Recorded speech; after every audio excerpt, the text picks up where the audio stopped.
विजय एक 26 साल का एक खूबसूरत और होनहार नौजवान था।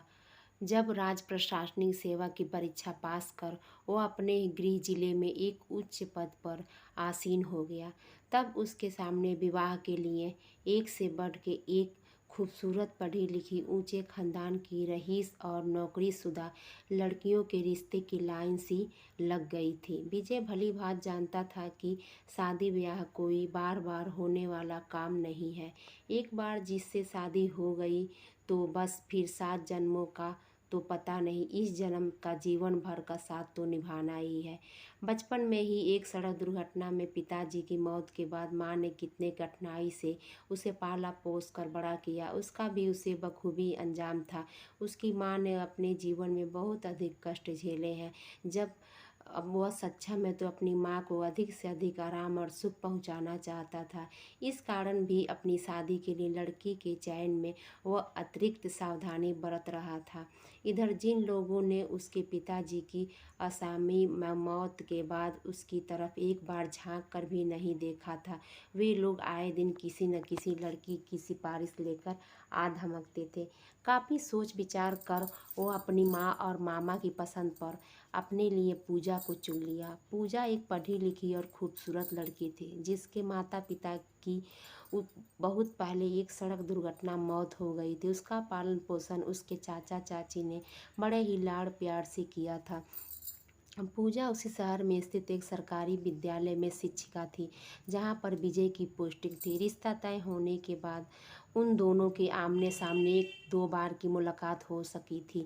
इसका कारण यह था कि विजय जहां एक प्रशासनिक अधिकारी था, पूजा भी उसी शहर में स्थित एक सरकारी विद्यालय में शिक्षिका थी। उस शहर में उन दोनों को जानने पहचानने वाले बहुत लोग थे। उन दोनों को विवाह से पहले ही साथ साथ घूमते फिरते देख लोग तरह तरह की बातें करते थे। मीडिया में भी ये बात फैलने का डर था। वैसे भी छोटे शहर में ऐसी बातें बहुत ही तेज़ी से फैलती है, सो दोनों इन सब में लिहाजा वह कम मिलते थे। रात को फुर्सत मिलती मोबाइल पर घंटों बतियाते थे। कुल मिलाकर उनका रिश्ता तय होने पर शादी के बीच की 3 माह की अवधि में वो दोनों एक दूसरे से इतने घुल मिल गए कि लगता ही नहीं था वह दोनों एक दूसरे के लिए परिचित है। समय अपनी रफ्तार से निकलता गया। पूजा और विजय दोनों के पिताजी नहीं थे, एक कारण वे आंशिक थे, परंतु ईश्वरीय कृपा से बहुत ही धूमधाम से उन दोनों की शादी यथासंभव संपन्न हो गया। और जब आ गया सुहाग रात। सुहाग रात कितनी मिठास है, इस शब्द से हर युवक युवती इस खूबसूरत पलों का सालों तक इंतजार करते। इसके लिए वे कई प्रकार सपने बुनते हैं। आज जब उसकी सुहाग रात तो पता नहीं क्यों समय के साथ साथ उसकी घबराहट बढ़ती जा रही थी। वैसे रिश्ता तय होने के बाद वो लगभग रोज ही पूजा से घंटों बात कर लेता, पर यूं आमने सामने वह भी एक ही कमरे में पता नहीं कैसे वह सिचुएशन को हैंडल करेगा। इसी उधेड़-बुन में आता वह समय भी आ गया जब उसकी चचेरी और मैं मेरी भाभीियों ने उसे उस कमरे में पहुंचा दिया जहां पर दुल्हन के भेष में उसके सपनों की रानी पूजा का उसका इंतजार कर रही थी। ऐसा नहीं है कि वह इस कमरे में आज पहली बार आया था, वह तो वही पला बढ़ा। उसका आज उसी भाभीियों ने उसे सुहाग रात के रूप में दुल्हन की तरह सजा दिया था। उस पर खूबसूरत बेड पर उसकी दुल्हन पूजा बैठी उसका इंतजार कर रही थी। सच पूजा आज नई दुल्हन के भेष में बहुत ही खूबसूरत लग रही थी, बिल्कुल परी लोक की राजकुमारी जैसी। किताबों और फिल्मों के माध्यम से प्राप्त जानकारी के मुताबिक मुंह दिखाई की औपचारिक रस्म अदाय की और हीरे की अंगूठी उपहार में देने के बाद विजय बोला, पूजा आज मुझे पहली बार ये एहसास हो रहा है कि मोबाइल पर बात करना कितना आसान होता है। पता नहीं क्यों आज मुझे तो खुद पर तरस भी आ रहा है, कितना बड़ा बेवकूफ़ हूँ मैं। ऐसा क्यों कह रहे हैं आप? जैसे भी हैं बहुत ही अच्छे हैं, पूजा शर्माते हुए बोली। तुम भी तो भारतीय नारी जो ठहरी, ऐसा बोलना ही पड़ेगा, विजय ने बोला।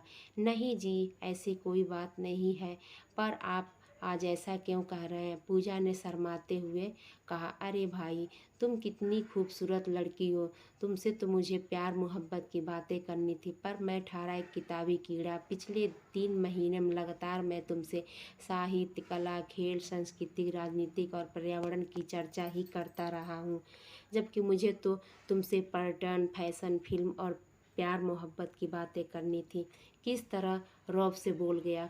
तो अब कर लीजिए ना, अभी कौन सी देर हो गई है, वह शर्माते हुए बोली। हाँ भी, अब तो ज़िंदगी भर वही करनी होगी। वैसे भी आज तो हमारी सुहाग रात है, तो शुरू प्रैक्टिकल से करें, थ्योरिकल क्लासेस तो ज़िंदगी भर चलती ही रहेगी ना। विजय उसकी हाथों को हाथों में लेके बोला। विजय जी, आज तो मैं बहुत ही थक गई हूँ, सिर में बहुत दर्द भी हो रहा है, नींद भी आ रही है। प्रैक्टिकल फिर कभी। पूजा उहा की आंखों से बोली। विजय के लिए वह स्थिति बहुत थी, पर वह सोचकर कि अब तो जीवन भर का साथ है, जहाँ इतने साल इंतज़ार किए वही कुछ दिन और सही। बोलो ठीक है मैडम जी, जैसा आप ठीक समझे। आप यहाँ पलंग पर जाइए, मैं यहाँ सोफे पर सो जा रहा। नहीं जी, आप यहीं सो जाओ, इधर पलंग पर, मैं उधर सो जाऊंगी, वह एक तरफ खिसकते हुए बोली। ठीक है। विजय दोनों के बीच में एक तकिया रख दिया। लाइट ऑफ करके चुपचाप सो जाओ, गुड नाइट। लाइट ऑफ करके पूजा भी सो गई गुड नाइट बोलकर। विजय को नींद नहीं आ रही थी। उसने ऐसी सुहाग रात की तो कल्पना भी सपने में भी नहीं किया था, पर सच तो सामने ही था। सालों का इंतज़ार आज के इंतज़ार पर भारी पड़ रहा था। वह सोच रहा था कि पता नहीं किस बेवकूफ़ ने ऐसा लिखा है कि जो मज़ा इंतज़ार में है वह पाने में कहाँ। मेरी तरह इंतज़ार किया होता तो पता नहीं वह क्या लिखता। लगभग घंटा भर का समय बीत गया। आज नींद उसकी आंखों से कोसों दूर थी। वैसे जब भी उसे नींद नहीं आती वह पढ़ने बैठ जाता, पर आज वह लाइट जलाकर पढ़ नहीं सकता था, क्योंकि पूजा की नींद में खलल पड़ सकता था। वैसे भी उसके सर में दर्द बता रही है, उसे भी बेवजह परेशान होगी। सो विजय एक चादर को ओढ़कर मोबाइल में ही एक कविता लिखने लगा। उसकी आदत थी कि जब भी नींद नहीं आती, बोरियत महसूस होती, तो वह कविताएं शायरी लिखने बैठ जाता था। जिंदगी हर कदम परीक्षा लेती है, इंसान हर कदम परीक्षा देता है। हर किसी को यह पता होता है, हर परीक्षा उसे निखारती है, फिर भी वह परीक्षा से क्यों डरता है। वह लिखने में मगन था कि तभी पूजा धीरे से उसके चादर में घुसते हुए बोली। वाह वाह, क्या बात है, अभी पता चला कि हमारे साहब जी तो शायर भी हैं। इतनी रात गए, वह भी सुहाग रात को। किसके लिए शायरी लिखी जा रही है। विजय चौंक पड़ा और बोला, अरे पूजा, तुम अभी तक जगी हो? नींद नहीं आई या एक झपकी मार चुकी हो? मुझे किसी से चैटिंग मुझे लगा किसी से चैटिंग हो रही है, ज़रा देखूँ तो। मैं भी शरारती होते हुए बोली। अब तक तो जिससे चैटिंग होती थी वह कर नहीं सकता। वह बोला, मैं आपको कभी किसी से चैटिंग करने के लिए मना नहीं करूँगी, पूजा बोली। विजय बोला, अरे यार, बाजू में सो रहे इंसान से भला कोई चैटिंग कैसे कर सकता है। सही कह रहे हैं आप, पर प्यार मोहब्बत का क्लास तो शुरू ही कर सकते हैं ना। दरअसल मैं आपको परखना चाह रही थी कि आप मेरी इच्छा ना इच्छा का कितना परवाह करते हैं। वह विजय की बाहों में समाते हुए बोली, तो इस परीक्षा का रिजल्ट कैसा रहा। विजय की पकड़ मजबूत होती जा रही थी। First class. वह विजय के गालों को चूमते हुए बोली, आप इस परीक्षा में पास हो गए। अगर हमारी कहानी अच्छी लगी हो तो हमें कमेंट करके ज़रूर बताइएगा। नमस्ते।